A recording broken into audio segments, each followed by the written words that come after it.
여러분 이제 방학이다 보니까 아이들 집에 있는 시간이 많거든요.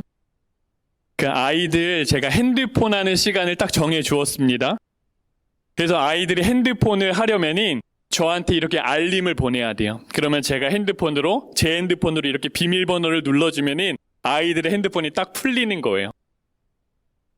그런데 하루는 가족들이랑 이제 아이들 데리고 차를 타고 이동하고 있는데 뒤가 조용한 겁니다. 아주 자연스럽게 이루가 이렇게 핸드폰을 만지고 있는 거예요. 분명 제가 풀어주지 않았는데 핸드폰을 하는 겁니다. 제가 당황스러워서 이루한테 물었어요. 이루야, 이렇게 백미러를 보는 겁니다. 너 핸드폰 지금 어떻게 하고 있는 거야? 아이가 막 머뭇머뭇 거려요.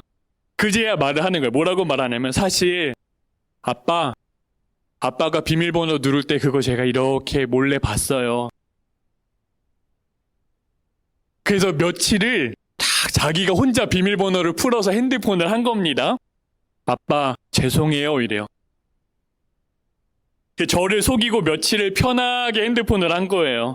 그래도 여러분 사실대로 말해주었으니 아이 얼마나 고마워요. 이루가 얼마나 착합니까? 여러분 그래서 제가 어떻게 했을까요? 다시 비밀번호를 바꿔버렸어요. 여러분 보세요. 이루가 비밀번호 알았을 때 왜 저한테 알려주지 않은 겁니까? 이 정도는 괜찮겠지라고 생각하는 거예요. 이루가 친구랑 싸우지 않았습니다. 남의 물건 훔쳐서 주머니에 가지고 오지 않았어요. 친구들 중에는요 하루 종일 핸드폰 게임만 하는 친구도 있다는 거예요. 그러니 이루가 생각할 때 이 정도는 양반인 겁니다. 아주 스마트하게 아주 계획적으로 핸드폰 하는 사람처럼 여기는 거죠. 그러니 자기는 괜찮다라고 여기는 거예요. 그런데 오늘 말씀을 보면은 하나님에게서 난 사람은 죄짓지 않는다라고 말씀하세요. 여러분 이게 당연한 말이죠. 예수님 믿는 사람은 죄짓지 않습니다. 그런데 여러분 정말 우리의 삶 가운데 죄짓지 않게 됩니까? 사람을 때리거나 우리가 누구 거래처를 속여서 사기를 치거나 하는 죄들은 우리가 당연히 짓지 않습니다. 그런데 마음속으로 미워하거나 시기하거나 혹은 화내는 일들 혹은 거짓말하는 일들 여러분 어떻게 생각하세요? 우리가요 이러한 죄들은요 어쩔 수 없다 이렇게 말을 하곤 해요. 목사님 어떻게 그 시시콜콜한 그런 것까지 우리가 다 지키면서 살아갑니까? 아니 솔직히 그 정도는 목사님 가볍게 넘어가 주셔야 되는 거 아닙니까? 우리가 회사에서 보고할 때도 우리 기업이 내가 유리한 쪽으로 보고하잖아요. 성과를 조금 더 부풀려서 보고하기도 하잖아요, 목사님. 다 서로 좋자고 하는 거잖아요. 맞아요, 우리가 대부분 그렇게 생각을 합니다. 목사님, 그뿐만 아니라 예수 믿는다고 교회 다니는 사람도 욕하던데요? 화를 그렇게 잘 내는 사람도 있던데요? 운전하고 있는데 차 한가운데 훅 끼어들어가지고요 막 경적을 울리면서 막 그 사람이 따라오더래요. 그 옆에서 딱 창문을 붙어서 열어가지고 막 삿대질을 하고 막 험한 말을 하는데 여기에 십자가가 대롱대롱 흔들리는 거예요. 목사님, 운전할 때 누가 훅 끼어들면 그건 예수님도 못 참아요. 이렇게. 그거 어쩔 수 없는 거 아닙니까? 위험한 상황이었잖아요, 목사님. 그러니 예수 믿는 사람도 그 정도는 다 넘어간다고요. 여러분 그런데 이런 일들이요 진짜 어쩔 수 없는 겁니까? 그렇지 않다라는 거예요. 여러분 당연히 성품을 변화시키고 말을 변화시키고 우리가 버릇처럼 하던 거짓말들 이런 거 고치는 일이요 무척이나 어렵습니다. 그런데요 우리가요 시도조차 안 한다는 거예요. 왜요? 그냥 다 그렇게 산다고 여기는 겁니다. 이 정도면 괜찮다라고 여겨버리는 거예요. 오늘 말씀을 보면 여러분 사도 요한은요 하나님께서 우리를 자녀로 불러주셨다라고 말합니다. 하나님의 자녀라는 거예요, 우리는. 그런데 여러분 하나님이 우리에게 자녀라고 말씀하실 때 그래 너는 이제 나의 아들 딸들이니까 마음대로 살아도 돼. 괜찮아. 이제 내가 아빠니까 너 하고 싶은 거 마음대로 해. 내가 다 책임져 줄게. 괜찮아. 여러분 이런 식으로 하나님이 우리를 자녀 삼아 주신 겁니까? 그거 아니라는 거예요. 지금 초대교회 성도들을 미혹시키고 있는 그 요한일서에 계속 나오는 영지주의자들 이단이거든요. 이분들이 계속 얘기를 하는 겁니다. 하나님이 우리 자녀라고 했잖아. 그러면 우리 구원받은 거잖아. 그러니까 마음대로 살아도 돼. 우리 아버지가 하나님인데 누가 우리를 건드려? 우리는 영혼으로 구원받은 사람들이니까 육신은 악한 거야. 하나님이 너희 영혼을 자녀 삼아주신 거라고. 그러니 육신을 조금 편하게 마음대로 살아도 돼. 요한일서에서 끊임없이 이것을 말해주는 겁니다. 그런데 여러분, 세상에 죄짓게 내버려두는 부모가 어디 있어요? 사도 요한이 말하는 것은요, 예수 믿으면 우리의 죄가 깨끗함을 얻는다는 거예요. 그런데 예수님을 믿고도 우리가 죄를 지으면은 그 안에 예수님이 있는지를 점검해봐야 된다는 거예요. 우리가 회개합니다. 다시 하나님 앞에 나아가요. 다시 깨끗함을 얻습니다. 여러분, 이 일이 계속 한번 반복되어진다라고 한번 생각해 보세요. 인사하고 나가서 죄 짓고 들어오고 회개하고 또 나가서 죄 짓고 들어오고 회개하고 나중에는요, 결국에는 그 죄가 싫어지는 단계까지 이르게 되는 거거든요. 이럴 바에 내가 안 한다. 그런데 여러분, 우리는요, 죄가 싫어지는 단계가 아니라 예수님을 믿어도 어쩔 수 없다라고 생각을 해버리는 게 문제라는 거예요. 그냥 안 된다라고 생각을 해버리는 겁니다. 여러분, 지난달 30일 호주에서 있었던 일인데 13살 오스틴이라는 아이가 가족들과 휴가를 갔습니다. 그 해안가에서 카약이라는 조그마한 배와 그리고 패들보드라는 것을 타면서 휴가를 즐기는 거예요. 그 두 가지를 타고 가족들이랑 이제 바다에서 노는데 그 바닷물에 떠밀려 가가지고 바다 한가운데 포류하게 되거든요. 노를 저어도 안 되는 거예요. 육지로 못 가는 겁니다. 파도와 바람이 너무 강하게 부니까 계속 밀려 나가기만 하는 거예요. 이대로 있으면 다 죽는 거잖아요. 그러니 어머니가 그 두 명의 동생을 자기가 보트에서 데리고 있고 큰아들 오스틴 13살이에요. 이 아들을 해안가로 보내는 겁니다. 처음에는 카약을 타고 노를 젓고 막 가는데 계속 밀려나더랍니다. 그래서 이 아이가 어떻게 했냐면은 카약을 버리고 자기가 입고 있던 구명조끼를 벗어 던지고 헤엄쳐서 해안가로 가기 시작하는 거예요. 그렇게 2km를 헤엄쳐서 해안가에 도착을 하는 겁니다. 핸드폰이 숙소에 있는 거예요. 그 바다에 육지로 가서도 2km를 또 달려가가지고 숙소까지 가서 엄마 핸드폰으로 해양경찰에다 구조 요청을 하는 겁니다. 너무 긴장이 돼서 신고 이후에 아이가 그 자리에서 기절을 해버리거든요. 다행히도 그의 구조 요청으로 무려 10시간 만에 그 엄마와 두 명의 동생이 구조를 받게 돼요. 여러분, 해안가에서 14km나 떨어지게 떠밀려 내려갔었습니다. 그러니 정말 위험한 상황이었어요. 여러분, 오스틴이 헤엄칠 때 순간 이렇게 고백을 하는 거예요. 뭐라고 말을 하냐면은 계속 헤엄쳤어요. 평영도 하고요, 자유형도 하고 생존 배영, 제가 할 수 있는 건 다 했습니다. 숨이 턱끝까지 차올랐는데 물속에서 제가 무언가를 봤는데 너무 무서웠다는 거예요. 그래서 머릿속으로 나는 살아남을 수 있다 생각하면서 인생에서 가장 행복한 순간들을 계속 떠올렸다라는 거예요. 그 토마스 기차 장난감 있죠? 그거 막 가지고 놀던 거 생각하고 사랑하는 가족들 생각하고 학교와 그리고 교회 친구들 그렇게 떠올렸다라는 거예요. 행복한 순간들. 여러분, 13살이면은 이제 우리 주한이 만한 거거든요. 그 아이가 어떻게 바다에서 1km 헤엄쳐서 또 육지에서 그 체력으로 또 달려갑니까? 숙소까지? 이게 당연한 일이 아니에요. 그런데 이 아이가 해내지 않았습니까? 가족들 그리고 행복한 순간의 기억을 붙잡는 일만으로도요, 그 안에 엄청난 능력이 발휘가 됩니다. 안 되는 일인데 되게 되는 거예요. 여러분, 우리가 행복한 순간을 떠오르기만 해도요, 그 순간을 붙잡기만 해도 13살 아이가 바다를 건너갑니다. 그런데 여러분, 우리는 가벼운 죄들 왜 당연하게 생각하는 겁니까? 간단해요. 우리가 하나님의 자녀라고 여기지 않는 겁니다. 아직 그 단계 믿음으로 붙잡지 못하는 거예요. 여러분, 사도 요한이요, 초대교회 성도들을 향하여 여러분은 하나님의 자녀입니다. 예수님께 소망을 두는 사람은 그분이 깨끗한 것처럼 깨끗합니다.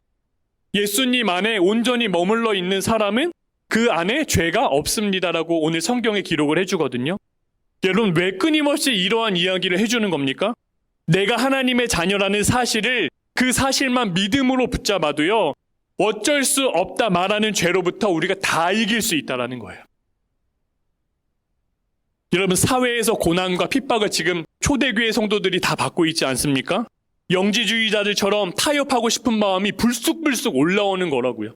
내가 이렇게 살 바에 그냥 몸이라도 좀 편하자. 그런데요, 여러분, 그 순간에도 내가 하나님의 자녀임을 믿음으로 붙잡으면 넘어지지 않을 수 있다라고 말씀해 주시는 거예요. 어느 커뮤니티에 올라온 사진을 제가 딱 한 장 봤습니다. 그 예쁜 카페예요. 우리 교회보다는 안 예뻐요, 그런데. 어느 예쁜 카페인데 어떤 이렇게 벽면 전체에다가 그 A4 용지 한 장 한 장에 글자 하나씩 넣어서 뭐라고 적혀 있냐면은 기도 모임 금지, 종교 활동 금지해가지고 A4 용지 20장으로 팍 붙여놓은 거예요. 카페 유리창에 안에 다 보이게. 아마도 제가 추측컨대 그 공간에서 큰 소리로 통성으로 기도하셨던 것 같아요. 우리 교회 다니시는 분들이. 여러분, 그런데 한번 생각해 보세요. 이게 누군가의 사업장이고 또 다수가 함께 이용하는 공간이잖아요. 근데 큰 소리로 기도하니까 아마 그 순간 어려움이 있었던 것 같습니다. 분명 한두 번 이야기를 했겠죠. 여기서 이러시면 곤란합니다. 그런데 왜 그 인테리어를 해치면서까지 A4 용지 20장을 다 붙여놓은 거예요? 왜 그런 겁니까? 이야기가 잘 되지 않았던 것 같아요. 말이 통하지 않으니까 아예 그렇게까지 해서라도 그 사업주가 그렇게 자기의 마음을 알리고 싶지 않았겠습니까? 여러분, 기도 모임 갖는 거 좋습니다. 그런데 우리가 어떤 마음으로 그 자리에서 기도하냐는 거예요. 나는 돈 주고 커피 샀어. 그러니까 충분히 이 장소 이용해도 괜찮아. 이 마음이 있는 거라고요. 하나님의 자녀라는 인식보다는 내 돈 주고 커피 사 먹었으니까 나는 여기 고객이야라는 마음이 더 큰 거예요. 그러니 철저하게 내 돈 내고 사용하는 고객의 입장에서 그 공간을 사용하는 겁니다, 여러분. 이게 너무 안타깝지만 주위에서 그런 분들을 바라볼 때 세상 사람들이 보실 때는요, 하나님의 자녀라 여겨지지가 않는 거예요. 여러분, 내가 누구에게 속해 있는지, 어디에 속해 있는지에 따라서 우리의 삶이 완전히 여러분 달라지게 되는 겁니다. 그 2008년도 베이징 올림픽 그 역도 금메달, 한국 역사 최초로, 또 지금도 유일해요, 아직까지. 그 장미란 선수가 금메달을 얻습니다. 지금은 교수님으로도 활동하시는데 그 올림픽 출전하기 위해서 베이징으로 딱 갔어요. 그 숙소에 딱 도착을 했는데 냉장고가 미니 냉장고입니다. 작은 거 있죠, 숙소에 있는 것들. 그런데 역도 선수는요, 몸무게가 빠지면 안 된다는 거예요. 큰일 난다는 겁니다. 그래서 장미란 선수가 베이징에서 어떻게 했냐면은 냉장고를 사버렸다는 거예요. 자기 개인 냉장고를. 그 먹을 것을 아주 가득 쟁겨두고 내 경기에 임하니까 마음의 안정이 찾아오더래요. 올림픽 끝나고 어떻게 했을까요? 그 냉장고를 한국까지 실어 옵니다. 그 자기가 은퇴할 때까지 그 냉장고를 잘 사용했다라는 거예요. 여러분, 정말 대단하죠? 세계 1등 정도 되려면은 이 정도는 해야 되는 것 같아요. 여러분, 장미란 선수 훈련할 때 이야기인데 올림픽 준비하기 위해서 태릉 선수촌으로 들어간다는 겁니다. 거기서는 밥 먹는 시간, 잠자는 시간 빼면은 무조건 훈련이라는 거예요. 새벽, 아침, 점심, 저녁, 자기 직전까지. 그러고 잠에 드는 겁니다. 그러니 밥 먹고 눈 뜨고 있는 시간엔 무조건 운동입니다. 여러분, 혼자서 이런 훈련을 4년 동안 어떻게 버텨냅니까? 이거 감당할 수 없다라는 거예요.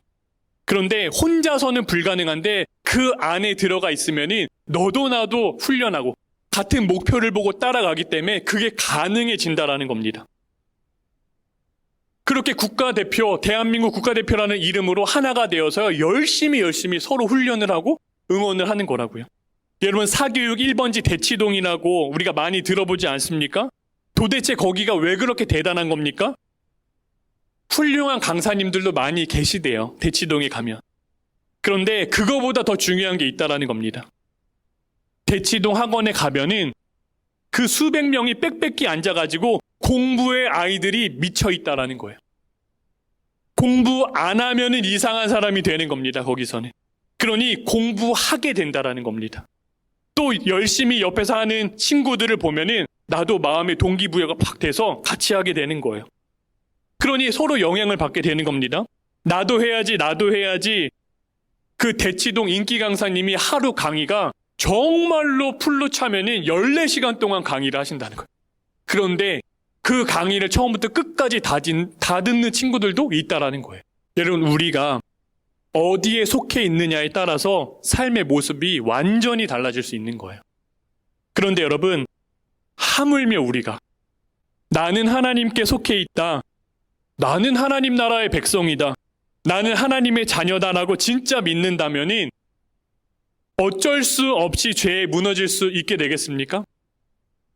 그렇지 않다라는 거예요. 우리가 카페를 가서 차를 시켜 마셔도요, 여러분, 우리가 하나님의 자녀라는 생각을 하십니까? 내가 여기 오픈런까지 해가지고 왔으니 내가 다 누려야지. 사진도 다 찍고 가고, 여기는 오늘만큼은 내 공간이야. 이 정도는 내가 누려야지. 직장에서 나는 하나님의 자녀다, 여러분 생각하세요? 출근하시면서, 동료를 대하시면서, 가장 편한 집에서는요, 여러분, 나는 하나님의 자녀다라고 생각하십니까? 내가 벌어다 준 돈으로 살림하는 거잖아. 너네 내가 벌어다 준 돈으로 학원 가고 공부하는 거잖아. 이런 마음 왜 안 들어와요? 그러니 내 마음에 안 들면은 가정에서 그렇게 마음을 다스리기 어려운 거예요.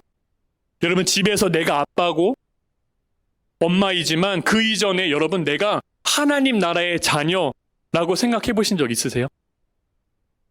우리 자녀들 내가 배 아파서 낳았습니다. 내가 이 아이들 다 길렀다고요. 지금도 내가 뒷바라지 해주고 있지 않습니까? 그런데 이 아이들이요, 정말 하나님의 자녀라고 여러분 믿어지세요? 여러분, 우리가요, 정말 예수님 안에 속해 있으면은 오늘 말씀처럼 예수님 안에 머물러 있으면 달라진다는 거예요. 인생이 바뀌는 겁니다. 여러분, 예수님은요, 우리가 죄 짓지 않는 것뿐만 아니라 오늘 말씀에 보면 사랑하게까지 된다는 거예요. 용서 못할 사람도 용서하는 사람이 되고요, 사랑하는 사람 된다는 겁니다. 왜요? 우리가 사랑이신 예수님 안에 머물러 있기 때문에 주님의 사랑이 우리의 삶 가운데 그대로 나타나게 된다는 거예요. 여러분, 요한 사도도 분명하게 말하는 겁니다. 형제 자매를 사랑하지 않는 사람은 하나님으로부터 난 자가 아니다라고 말하는 거예요. 한 2년, 2, 3년 된 것 같은데 몇 해 전에 그 명절 전에 이제 아버지 댁에 있는데 저희 사촌 형이 고모랑 고모부를 모시고 아버지 어머니께 인사드리러 오신 거예요. 이제 고모부님이 이제 나이가 드시고 이제 아버지 목회하시는 지역으로 가까이에 이사를 오셔서 이제 같이 이렇게 의지하며 서로 사시는 겁니다. 근데 저희 고모가 이제 치매가 걸리셨어요. 고모부 혼자서 감당하기 힘드시니까 가까이로 오신 거예요. 그러니 서로 이렇게 의지하면서 지금도 잘 살고 계시거든요. 그렇게 지낸 지 몇 년 되셨어요. 이런 상황이 사촌 형님이 이제 명절에 이제 저희 아버지 어머니께 감사한 마음으로 인사를 오신 겁니다. 그 사촌 형이 아버지 어머니께 감사 인사를 하시고 대뜸 이렇게 말씀하시는 거예요. 저희 아버지가 삼촌이죠, 형한테는. 삼촌, 오늘 제가 아버지 어머니께 회개했어요, 회개. 지금까지 살면서 아버지 어머니 원망만 하면서 내가 살았는데 주님이 부모님께 용서를 구하고 회개하라는 마음을 주셔서 그 마음에 제가 오늘 순종했습니다. 그리고 제가 오늘 처음으로 아버지 어머니께 사랑한다고 말씀드렸어요. 아버지가 저 용서해 주셨습니다. 여러분, 제가 그 모습, 저희 아내도 옆에 있었거든요. 깜짝 놀랐어요. 왜냐면은 그렇게 말할 형님이 아닙니다. 이 형이 어떤 형이냐면은 아주 전설 같은 형이에요. 완전 싸움꾼이거든요. 사촌 형 이름이 김성룡입니다. 예수 믿으셔가지고 괜찮아요, 형. 경기도 안양에서 김성룡 하면은 모를 사람이 없을 정도인 거예요. 안양에서 싸움으로 1등이신 겁니다. 우리 자원이는 공부로 1등 했다고 하는데 형은 싸움으로 1등인 거예요. 어떤 일화가 있었냐면은 성룡이 형한테 여동생이 있거든요, 은정이 누나. 저한텐 누나죠. 형이랑 완전 달라. 딴판이에요. 이분이 전교 1등 하는 사람입니다. 공부만 하는 스타일이에요, 여동생은. 하루는 여동생이 길을 가다가 이렇게 불량하신 분들께 붙잡히신 거예요. 뭐 너 돈 좀 있어? 너 뭐 그 예쁘다? 막 이렇게 된 겁니다. 근데 그 무리 중에 한 사람이 알아본 겁니다. 야, 제 성룡이 동생이야. 아! 그냥 풀려났대요. 하이패스 샥. 바다 다 갈라지고. 그 정도였다는 거예요. 여러분, 안양바닥에서 김성룡 하면은 그냥 길이 열리는 거예요. 그러니 여러분 한번 생각해 보세요. 학창시절에 얼마나 고모부 속을 썩였겠습니까? 싸움으로 1등을 먹을 정도면 여러분 이해가 되시죠? 말하지 않아서 그렇지 밤을 새서 말해도 끝나지 않는다라는 거예요. 형이 저한테 뭐라고 말하냐면 365일 하루도 빼놓지 않고 아빠 엄마랑 싸웠다는 겁니다. 매일 싸웠다는 거예요. 상상이 되지 않아요. 여러분 우리가 자녀를 길러봐서 알잖아요. 공부 잘하는 자식은 예쁘고 말썽 피는 자식은 미운가요, 여러분? 그거 아니잖아요. 그냥 둘 다 예쁘고 사랑스럽잖아요. 물론 당연히 말썽 피우고 하면은 화도 나고 속상할 때도 있죠. 아이고, 저 녀석. 그러나 내 자녀인데 여러분 왜 안 예쁘고 왜 사랑하지 않겠습니까? 그래도 자녀가 바른 길로 가게 하기 위해서 훈육을 해야 되잖아요. 이 과정에서 고모부와 형 사이가 많이 이렇게 어긋났던 것 같습니다. 완전히 갈라서게 된 거예요. 그러니 그 마음의 골이 말할 수 없을 정도로 깊었던 겁니다. 형이 부모님이 동생만 사랑하고 저 은정이만 사랑하고 나 사랑하지 않는다고. 그 자기는 미워하는 줄 알았다는 거예요. 그렇게 평생을 형이 산 겁니다. 결혼도 했고요. 애도 놓고요. 그렇게 살고 교회도 다니고요. 심지어 그때는 집사님 직분까지 받았어요. 그래도 그 마음이 변하지 않는 거예요. 그런데 형이 예수님을 진짜 만나니까 변하는 겁니다. 그 산 짐승같이 진짜 그렇게 생겼어요. 근데 예수님 믿고 표정은 온화해지셨는데 그 형이 예수님 안에 머무르게 되니까 아버지 어머니 용서를 구하고 사랑한다라고 말하는 거예요. 제가 그 형이 저희 아버지 어머니 앞에 그 고모부 모셔놓고 그렇게 무릎을 꿇고 아버지 손을 꼭 잡고 그 얘기를 하는데 제가 소름이 막 돋는 거예요. 여러분 보세요. 믿지 않는 사람들이 이 이야기를 보면 어떻게 생각할까요? 목사님, 그 어머니가 이제 나이 들고 그 고모님 치매 걸리셨다며요. 그러고 하니까 그 아들 마음이 그렇게 된 게 당연하죠. 여러분 정말로 어머니가 치매 걸려서 그런 마음이 생긴 겁니까? 어느 정도 영향은 있을 수 있어요. 그러나 평생을 부모를 원망하고 싸우며 살았는데 하루아침에 어떻게 변할 수 있겠습니까? 저는 불가능하다고 생각하거든요. 그렇게 원망하고 자신을 사랑하지 않다고 생각하던 부모가 아프면은 솔직히 더 안 찾아뵙는 자녀들 많다고요. 그런데 어떻습니까? 찾아와서요, 용서를 구하고 부모님께 회개하고 사랑한다고. 저는 형이 사랑한다라고 말하면 막 도망칠 것 같아요. 생긴 게 우락부락 하거든요. 여러분, 우리 이루가 저한테 와서 용서를 해주세요, 사랑해요 아빠 말하는 것과는 이게 차원이 다른 거예요. 그 세월의 서운함이 있고 동생과의 차별을 겪고 불만과 원망이 뒤섞인 그 심정을 여러분 우리가 어떻게 이해할 수 있겠습니까? 그 형이 고모부 옆에서 그 손을 꼭 붙잡고 이야기를 하는데 제 마음 가운데 와, 이거는 하나님이 하셨다라는 이 마음을 딱 주시는 거예요. 여러분, 사람의 힘으로는 정말 안 되는 겁니다. 평생을 원망하고 평생을 미워하고 평생을 상처받았다고 생각하면서 살았는데 어떻게 하루아침에 용서가 되냐고요? 어떻게 사랑한다라고 말할 수 있겠습니까? 이거 불가능해요. 그런데 예수님 안에 머무르니까 여러분 되는 겁니다. 하나님의 자녀로 사니까 이게 달라지는 거예요. 여러분, 우리의 삶은 어떻습니까? 똑같다라는 거예요. 집에서 배우자, 아내와 남편이 막 화나게 할 때, 툭 답답할 때 있잖아요. 막 참다 어느 순간에 정말 별거 아닌 일에 욱 터지고 소리치게 되잖아요. 그러고 나서 어떻게 됩니까? 또 후회하고, 참을 걸. 직장에서 내가 어려운 일 당하면은 막 그 사람 얼굴 보기도 싫고, 가다 넘어져라. 넘어져도 코가 깨져라. 막 이렇게 생각하지. 당해봐라. 자녀들한테 어떻습니까? 진짜 딱 한마디만 해주려고 했는데, 내가 오늘은 딱 한마디만 한다. 근데 그게 한마디로 안 끝내고 줄줄이 사탕으로 아주 서로 마음 상하는 일까지 쭉 가잖아요. 나중에 또 미안하고. 여러분, 이런 일들이 반복됩니다. 그런데 우리가 뭐라고 합니까? 어쩔 수 없어요. 목사님, 그 문제는 다 그렇게 살아요. 이 정도는 그래도 나는 양반이라고요. 생각한다고요. 그런데 여러분, 그게 진짜 괜찮은 겁니까? 오늘 말씀을 빗대어 보면은 괜찮지 않다라는 거예요. 어쩔 수 없다라는 마음이요, 사실은 여러분 아주 위험한 겁니다. 왜냐하면 이 마음은요, 나는 그거 변할 수 없어라는 말인 거예요. 그 말이 여러분 무슨 말입니까?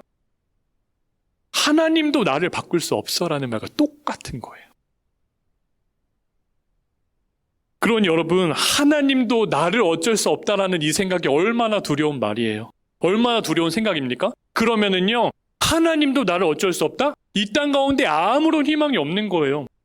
그래서 여러분, 사도 요한이 그렇게 말해주는 겁니다.